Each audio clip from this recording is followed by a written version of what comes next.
Hello students, कैसे हैं आप सब। उम्मीद है कि अच्छे ही होंगे। चलिए, आप लोगों का एक बार फिर से मेरे YouTube वीडियो क्लास में स्वागत है। आज मैं इस वीडियो क्लास में बिहार बोर्ड गणित वर्ग 9 में अध्याय 2 लेकर के आया हूं। आज का हमारा टॉपिक है बहुपद, जिसे अंग्रेज़ी में पॉलिनोमियल्स कहा जाता है। अपने विषय में हम लोग आगे बढ़े, इससे पहले मैं आप लोगों से कुछ कहना चाहता हूं। आप लोग मेरे वीडियो को लाइक कर दें।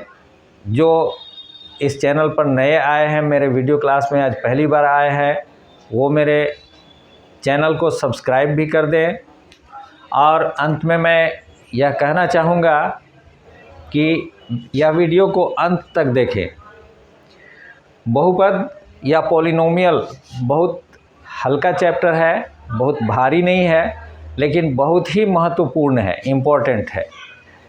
यह चैप्टर अपने अंदर जो बातें रखता है वह आपको हमेशा काम आने वाला है, तो आप लोग ध्यान देंगे। चलिए हम लोग आगे बढ़ते हैं। विषय पर आगे बढ़ने से पहले मैं आप लोगों को कुछ बातें बताना चाहता हूँ जो पहले से भी आप लोग जानते होंगे।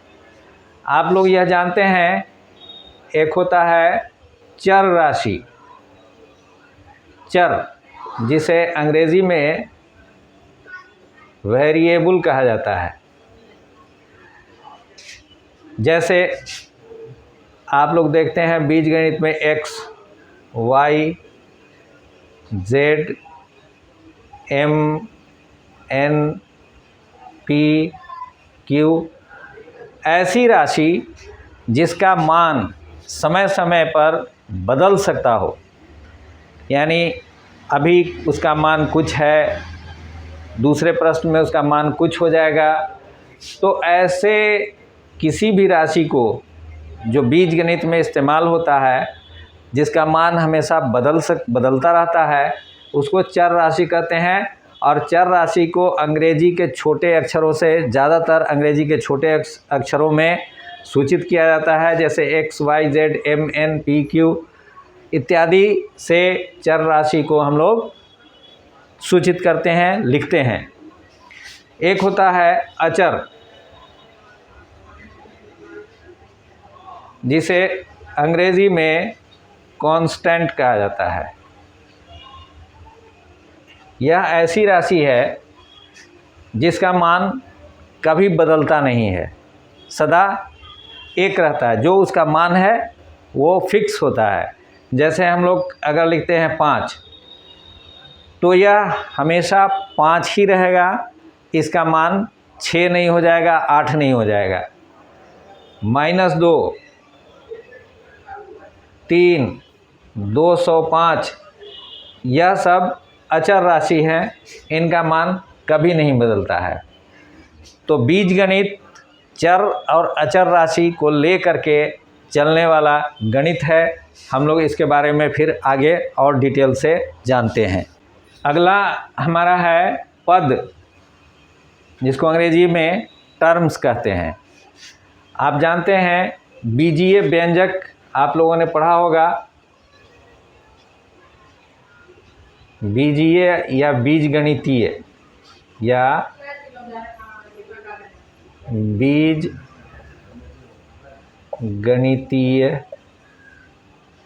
व्यंजक।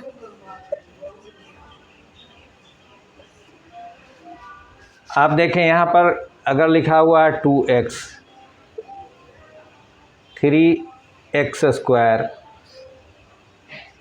2m+1, यह सब बीजगणितीय व्यंजक हैं। आप देखते हैं कि इसमें कुछ चर और अचर राशि एक जगह लिखे हुए हैं। यहाँ चर और अचर राशि ये एक जगह लिखे हुए हैं, और यहाँ चर और अचर राशि ये एक जगह लिखे हुए हैं। यहाँ पर देख रहे होंगे कि ये एक पद है, ये भी एक पद है, और यहाँ 2 पद है, एक पद ये और एक पद ये। तो हम देखते हैं कि अगर प्लस का निशान या माइनस का निशान बीच में नहीं है तो एक पद है। अगर प्लस के निशान से जितने भी चर और अचर राशि जुड़े हुए हैं वो सब अलग अलग पद है जिन्हें अंग्रेजी में टर्म्स कहते हैं। आइए हम लोग आगे बढ़ते हैं। आप देखें गुणांक, इसे अंग्रेजी में कोएफिशिएंट कहा जाता है। आप यहाँ देखें, यहाँ पर लिखा हुआ है केवल x, यहाँ पर है 2x, यहाँ पर है 3x। तो यहाँ पर हम बिल्कुल आसानी से कह सकते हैं कि x के साथ 2 गुना के रिश्ते से जुड़ा हुआ है, यानी यह 2 गुना x है, 2 गुना x। यह है 3 गुना x स्क्वायर। तो यहाँ पर x का गुणांक 2 है, यहाँ x स्क्वायर का गुणांक 3 है। यहाँ पर क्या है, तो जिस चर राशि के बाईं ओर यदि कोई पूर्णांक नहीं लिखा हुआ है, कोई भी संख्या नहीं है, तो वहाँ आप जान लें कि वहाँ पर 1 होता है। 1 गुना x बराबर x। तो यहाँ पर x का गुणांक 1 है। यदि -1 होता है तो वह लिखा जाता है -x। यहाँ पर x का गुणांक क्या होगा, -1 होगा। और यहाँ पर x का गुणांक 1 है। और बाकी जितने भी होते हैं जो बाईं तरफ लिखे रहते हैं चर राशि के, वो सभी गुणांक होते हैं। तो गुणांक आप लोगों ने समझ लिया। घात, जिसे अंग्रेजी में डिग्री कहते हैं। आप देखें यहाँ पर क्या लिखा हुआ है, x। अब अभी थोड़ी देर पहले मैंने बताया आपको कि x का गुणांक 1 है, और यहाँ आप यह भी जान लीजिए कि x का घात भी 1 है।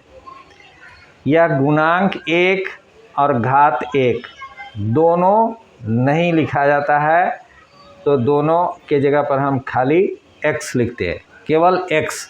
तो जहाँ पर केवल x लिखा हुआ है, y लिखा हुआ है, m लिखा हुआ है, n लिखा हुआ है, इसका यह अर्थ होता है कि इसका गुणांक भी 1 है और इसका घात भी 1 है। अब आप इन उदाहरणों पर ध्यान दें। यहाँ पर x का घात 1 है, तो यहाँ पर हम कहेंगे कि x का घात 1 है। यहाँ पर भी चर राशि का ही घात से हमें हमारा लेना देना रहता है, इसलिए कि बीजगणित चर राशि को लेकर के ही चलना होता है। यहाँ पर चर राशि x है, इसका भी घात 1 है। यहाँ पर चर राशि x है, इसका घात 2 है। यहाँ पर चर राशि x है, इसका घात यहाँ भी 2 है। यहाँ पर चर राशि x है, यहाँ पर भी इसका घात 2 है। यहाँ पर चर राशि y है, यहाँ पर x है, तो y का घात यहाँ 3 है और x का घात यहाँ पर 1 है। तो घात या डिग्री को भी आप लोग अच्छी तरह समझ लिए। हम लोग घात और डिग्री पर अभी कुछ ही देर बाद और आगे चर्चा करेंगे, फिर हम लोग अपने टॉपिक को आगे बढ़ाते हैं। अब हम लोग अपने असल टॉपिक पर आते हैं, बहुपद। आप देख रहे हैं यहाँ पर 2x, x square, 3x square minus 2, इन सब पर ध्यान दें। यह हम लोग पहले से जानते हैं कि यह सब बीजीय व्यंजक हैं। इसमें 2 पद हैं, इसमें 1 पद है, इसमें भी 1 पद है। ऐसे सभी बीजीय व्यंजक जिसमें चर राशि का घात पूर्ण संख्या हो, वह बहुपद कहलाएगा। आप जानते हैं पूर्ण संख्या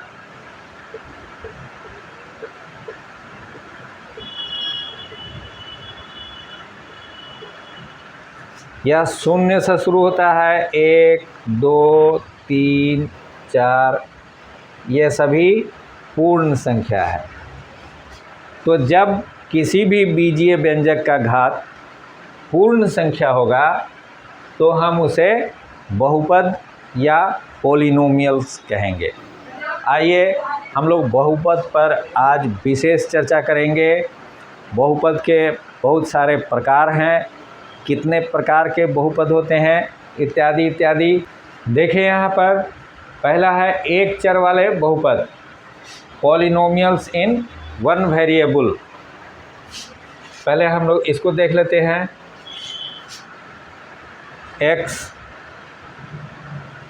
x plus 1 2x² minus 5 3m² जोड़ 2m माइनस 6। देखिए इनको देखिए, यहाँ यह भी एक बहुपद है, यहाँ एक चर राशि है, यह भी एक बहुपद है, यहाँ भी एक चर राशि है, यह भी एक बहुपद है, यहाँ भी एक ही चर राशि x है, यह भी एक बहुपद है, यहाँ एक ही चर राशि m है। तो इन सब को हम लोग एक चर वाले बहुपद कहेंगे। इसी प्रकार से अगर इस तरह का अगर बहुपद आपको देखने को मिलता है 3x प्लस 2y, दूसरा 2m माइनस n प्लस 6। आप देखें यहाँ पर दो प्रकार के चर राशि हैं। पहले बहुपद में x और y चर राशि है, दूसरे बहुपद में m और n ये दो चर राशि हैं। तो इनको दो चर वाले बहुपद कहेंगे। इसी प्रकार तीन चर वाले, चार चर वाले भी बहुपद हो सकते हैं। हमारे सामने आएगा, हम उसको पहचान लेंगे। आइए अब हम लोग देखते हैं पद के आधार पर बहुपद का वर्गीकरण, यानी बहुपद के कितने प्रकार होते हैं पद के आधार पर। तो इसमें है, पहला है एक पदी बहुपद। एक पदी बहुपद, इसे अंग्रेजी में मोनोमियल कहा जाता है। इसे अंग्रेजी में मोनोमियल कहा जाता है। आप देखिए 2x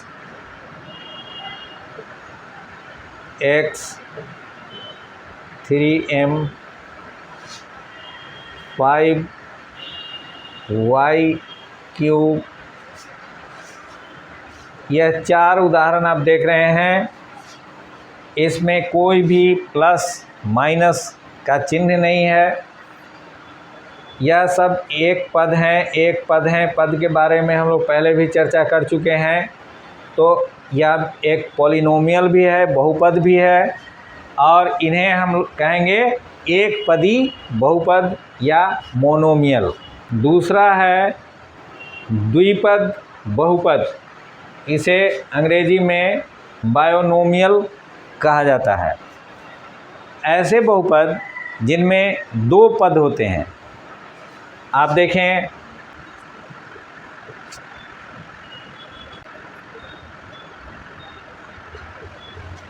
यह तीन उदाहरण है, आप देख रहे हैं। इसमें भी दो पद है, इसमें भी दो पद है, इसमें भी दो पद है।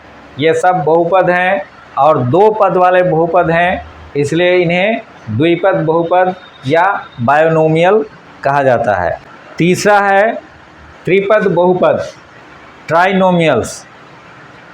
जिन बहुपदों के तीन पद होते हैं उन्हें त्रिपद या ट्राइनोमियल्स कहते हैं।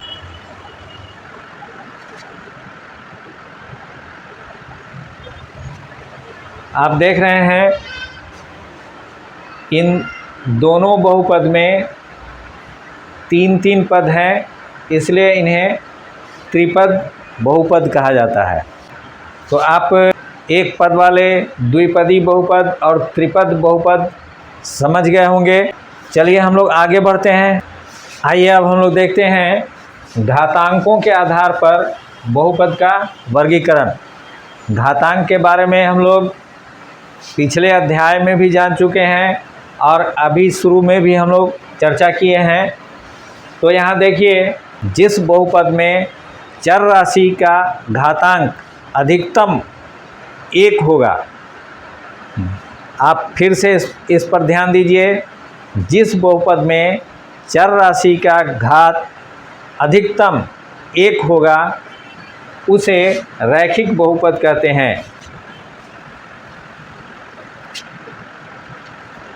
आप यहाँ पर देखें, यह एक पदी बहुपद है जिसका चर राशि x है और x का घात 1 है, इसलिए यह एक रैखिक बहुपद हुआ, लीनियर पॉलिनोमियल।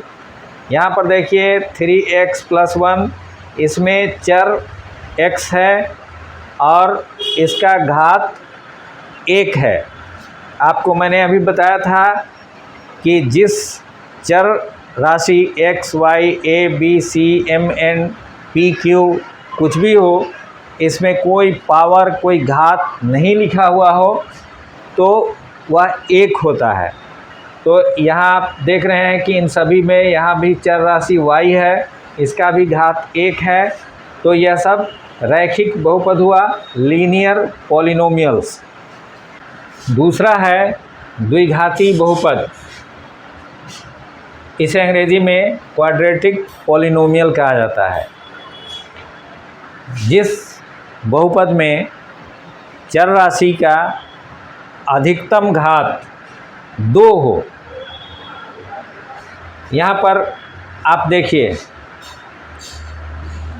आप इस उदाहरण में देखिए, अधिकतम क्यों कहा जाता है। यहाँ पर है चर राशि m, यहाँ पर ही चर राशि m है, यहाँ पर घात 2 है और यहाँ पर घात 1 है। लेकिन इस बहुपद में इस चर राशि m का अधिकतम घात 2 है, इसलिए यह द्विघाती बहुपद कहलाता है। इन बहुपदों में भी देखिए, यहाँ पर y है चर राशि, इसका अधिकतम घात 2 है। यहाँ पर 3x² + 7 है, इसमें x का घात 2 है, इसलिए इन सभी को हम द्विघाती बहुपद या क्वाड्रेटिक पॉलिनोमियल कहते हैं। तीसरा है त्रिघाती बहुपद, इसे अंग्रेजी में क्यूबिक पॉलिनोमियल कहा जाता है। आप यहाँ पर उदाहरण देखें, त्रिघाती बहुपद में चर राशि का अधिकतम घात 3 होता है। यहाँ पर देखिए, यह एक बहुपद है, इसका घात x चर राशि है, इसका घात 3 है। यहाँ पर y है चर राशि और इसका घात भी 3 है। यहाँ पर देखिए, यहाँ x चर राशि है, तो इस जगह पर x का घात 3 है, इस जगह पर x का घात 2 है और इस जगह पर x का घात 1 है। तो अधिकतम घात है 3, तो यह भी एक त्रिघाती बहुपद हुआ, यह भी और यह भी। तो हम लोग देख लिए कि इस प्रकार से एक घात वाला बहुपद, द्विघाती बहुपद और त्रिघाती बहुपद कैसे होते हैं। यह एक महत्वपूर्ण तथ्य है, इसको आप याद रख लेंगे। बहुपद में चर का घात हमेशा पूर्ण संख्या होगा। आप पूर्ण संख्या को भली भांति जानते हैं कि शून्य से आगे की तरफ, ऊपर की तरफ जो भी गिनती है वो पूर्ण संख्या है। 0, 1, 2, 3, 4, 5, 6 अनंत तक हम गिनते जाएंगे, ये सभी पूर्ण संख्या हैं। तो बहुपद में चर का घात हमेशा पूर्ण संख्या होगा। बीजीय व्यंजकों में घात 1/2, 4/5 इस प्रकार भी हो सकता था। जैसे रूट एक्स, आप जानते हैं रूट एक्स इसका अर्थ होता है x का घात 1/2। तो इस प्रकार के घात वाला पद बहुपद में नहीं होगा। तो हम लोग इसको याद रख लेंगे। और अब हम लोग प्रश्नावली की ओर आगे बढ़ते हैं। प्रश्नावली पर आने से पहले मैं आप लोगों को यह मशवरा देता हूं कि आप लोग पहले खुद से प्रश्नों को हल करने की कोशिश करें। यदि बार बार कोशिश करने के बाद भी आपसे हल नहीं हो पाता है तो इस वीडियो का सहारा लेंगे और वीडियो से हेल्प ले करके आप हल कर लेंगे। लेकिन बाद में फिर से खुद से भी हल कीजिए और बार बार उसे हल करेंगे, तब वो पक्का हो जाएगा, आप उसको हमेशा याद रख लेंगे। तो चलिए हम लोग प्रश्नावली पर। प्रश्नावली 2.1 के पहले प्रश्न में है, निम्नलिखित व्यंजकों में कौन कौन एक चर में बहुपद हैं और कौन कौन नहीं हैं, कारण के साथ अपने उत्तर दीजिए। आइए एक एक करके, इसमें 5 प्रश्न हैं, एक एक करके हम लोग इसको हल करते हैं। अब देखिए प्रश्न में 2 कंडीशन हम लोगों को देखना है।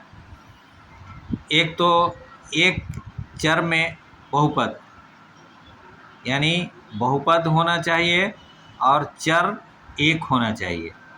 तो आइए देखते हैं। पहले प्रश्न में है 4x² घटाओ 3x जोड़ 7।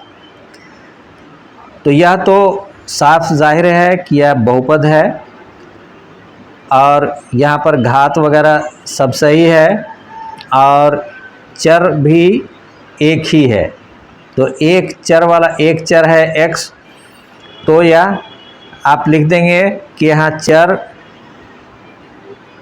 एक ही चर है, वो x है, इसलिए यह एक चर में बहुपद है। दूसरा y² जोड़ √2, यह भी एक बहुपद है। इसमें y का घात 2 है और एक ही चर है, तो दूसरा भी एक चर में बहुपद है, यह भी पता चल गया। तो यह भी एक चर में बहुपद है, पहला भी और दूसरा भी एक ही चर में बहुपद है। तीसरे को आप देखिए, 3√t जोड़ t√2। अब इस पद को हम लोग देखें, यहाँ पर चर राशि t है। अब यदि यहाँ पर √t है, इसे घातांक के रूप में जब हम लिखेंगे तो t का पावर हो जाएगा 1/2। अब हम जानते हैं कि बहुपद होने के लिए अनिवार्य है कि चर राशि का घात हमेशा पूर्ण संख्या में होगा। तो यह पूर्ण संख्या नहीं है, 1/2 भिन्न संख्या है, इसलिए यह बहुपद नहीं है।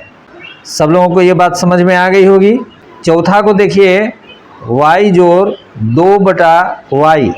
अब इस y को देखिए, यहाँ पर चर राशि y है, यहाँ भी यह तो ठीक है, लेकिन यहाँ हर में अंश में 2 है और हर में y है।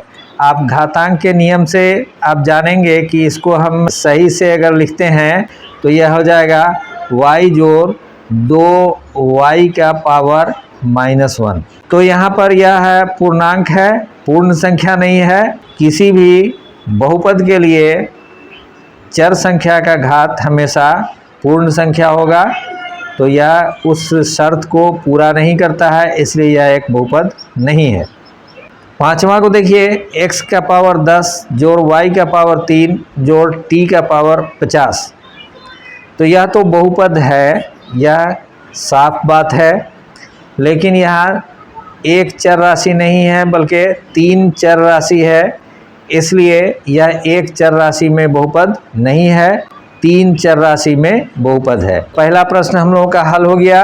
अब हम लोग दूसरे प्रश्न पर आते हैं। दूसरा प्रश्न में है, निम्नलिखित में से प्रत्येक में एक्स स्क्वायर का गुणांक लिखिए।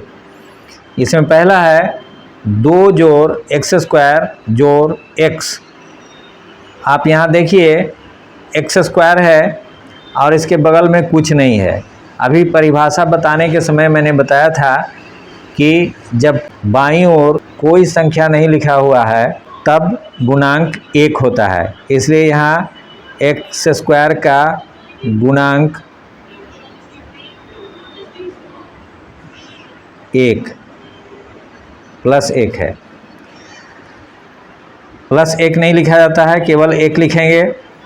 यहाँ पर 2 minus x square plus x cube, यहाँ पर माइनस है, एक्स स्क्वायर है, इसलिए आप समझ गए होंगे कि यहाँ पर एक्स स्क्वायर का गुणांक -1 है। ठीक है, आगे बढ़ते हैं हम लोग। यहाँ आप देखें ये एक्स स्क्वायर है और इसके बाईं ओर π/2 लिखा हुआ है, इसलिए एक्स स्क्वायर का गुणांक यहाँ हुआ π/2।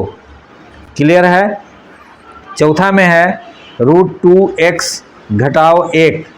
अब यहाँ पर एक्स स्क्वायर नहीं है, इसलिए हम ये कह सकते हैं एक्स स्क्वायर का गुणांक 0 है, इसलिए कि जब 0 एक्स स्क्वायर होगा यानी एक्स स्क्वायर का गुणांक 0 होगा तो 0 गुना एक्स स्क्वायर होगा, इसका मतलब 0 होगा। तो यहाँ पर एक्स स्क्वायर नहीं है तो एक्स स्क्वायर का गुणांक 0 है। क्लियर है। अब हम लोग अगले प्रश्न पर आते हैं। 35 घात के द्विपद और 100 घात के एकपदी का एक एक उदाहरण देना है, यानी यहाँ पर 2 उदाहरण देना है। पहले उदाहरण में एक द्विपद होगा, द्विपद मतलब उसमें 2 पद होगा, और 35 घात मतलब जो भी चर राशि द्विपद में जो भी चर राशि होगा उसका अधिकतम घात 35 होगा। तो आप अपने मन से कोई भी द्विपद बहुपद बना सकते हैं जिसमें अधिकतम घात 35 होगा।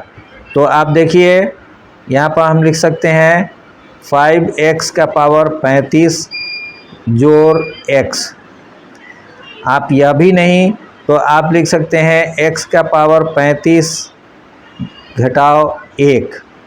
आप यह भी नहीं तो y का पावर 35 जोड़ 5। यह सभी ऐसे द्विपद हैं जिनमें चर राशि का अधिकतम घात 35 है, इसलिए 35 घात के यह सभी द्विपद हैं। अब 100 घात के एकपदी, यह तो और आसान है। आप लिख सकते हैं x का पावर 100 हो गया, एकपदी हो गया, y का पावर 100। यहाँ पर गुणांक आप कुछ भी लिख सकते हैं, कोई भी गुणांक दे सकते हैं। 2x का पावर 100, 5y का पावर 100, 15m का पावर 100, कुछ भी लिख सकते हैं, एक ही पद होगा। गुणांक कोई भी हो सकता है लेकिन घात में 100 ही रहेगा। तो चलिए यह तीसरा प्रश्न भी हल हुआ। अब हम लोग चौथे प्रश्न को देखते हैं। चौथा प्रश्न में है निम्नलिखित बहुपदों में से प्रत्येक बहुपद की घात लिखिए। पहला है 5x का पावर 3 जोड़ 4x का पावर 2 जोड़ 7x। तो यहाँ पर आप देख रहे होंगे कि इस बहुपद में चर राशि x है और इसका अधिकतम घात 3 है। तो यहाँ पर बहुपद का घात हुआ 3। तो पहला में बहुपद का घात हो गया 3। दूसरा को देखिए, दूसरा में चर राशि y है और इसका घात 2 है, इससे ज़्यादा घात वाला कोई नहीं है, तो यहाँ पर बहुपद का घात हो गया 2। तीसरा को देखिए 5t प्लस √7, 5t जोड़ √7। इसमें चर राशि t है और इसका घात 1 है। मैंने आपको बताया था कि यदि घात कुछ नहीं लिखा हुआ है तो उसमें घात 1 होता है। तो यहाँ t का घात 1 है, इसलिए बहुपद का घात भी 1 है। अधिकतम घात यहाँ पर इस बहुपद में चर राशि का अधिकतम घात 1 है, इसलिए बहुपद का घात हुआ 1। चौथा में है केवल 3 लिखा हुआ है, तो इसमें चर राशि नहीं है, तो इसका मतलब कि चर राशि का घात यहाँ पर 0 है। तो चौथा में हो गया चर राशि का घात 0 है। यहाँ पर हम लोग चौथा प्रश्न को हल कर लिए। अब हम लोग 5वें प्रश्न पर आते हैं। 5वें प्रश्न में है कि बताइए कि निम्नलिखित बहुपदों में कौन कौन बहुपद रैखिक हैं, कौन कौन द्विघाती और कौन कौन त्रिघाती हैं। तो पहला देख लीजिए, x² जोड़ x, यहाँ चर राशि x है और इसका अधिकतम घात 2 है, इसलिए यह द्विघाती बहुपद हुआ। यहाँ पर देखिए x माइनस x का पावर घात 3 है, तो यहाँ पर चर x है और इसका अधिकतम घात 3 है, इसलिए यह त्रिघाती बहुपद हुआ।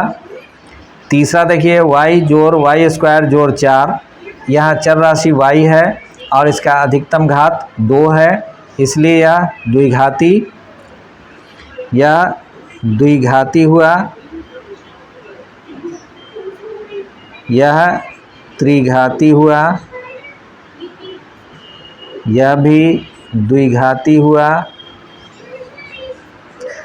यहाँ देखिए 1 जोड़ x, यहाँ पर चर राशि x है और इसका अधिकतम घात 1 है, इसलिए यह रैखिक है, रैखिक बहुपद है। यहाँ पर 3t है, यहाँ पर भी चर राशि t है और इसका घात 1 है, इसलिए यह भी रैखिक बहुपद हुआ। यहाँ पर r² है और इसका घात 2 है, इसलिए यह द्विघाती बहुपद हुआ। यहाँ पर देखिए 7x का घात 3, यह एक पदी बहुपद हुआ और इसमें चर राशि x है और x का घात 3 है, इसलिए यह भी त्रिघाती बहुपद है। इस प्रकार हमारा आज प्रश्नावली 2.1 को हम लोगों ने हल कर लिया। बहुत जल्द हम लोग प्रश्नावली 2.2 को लेकर के हाजिर होंगे। तब तक आप लोग इसमें जो बातें भी बताई गई हैं उसे आप बार बार वीडियो देख करके समझिए, याद कीजिए और प्रश्नों को खुद हल करेंगे। प्रश्नावली के प्रश्नों को खुद हल करेंगे, वीडियो का केवल सहारा लेंगे और वीडियो से हेल्प लेने के बाद फिर पुनः खुद से भी हल करेंगे। और फिर हम लोग मिलते हैं अगले वीडियो में।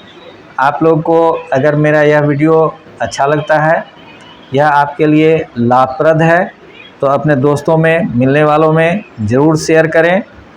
तो अब अगले वीडियो तक के लिए हम लोग विदा लेते हैं।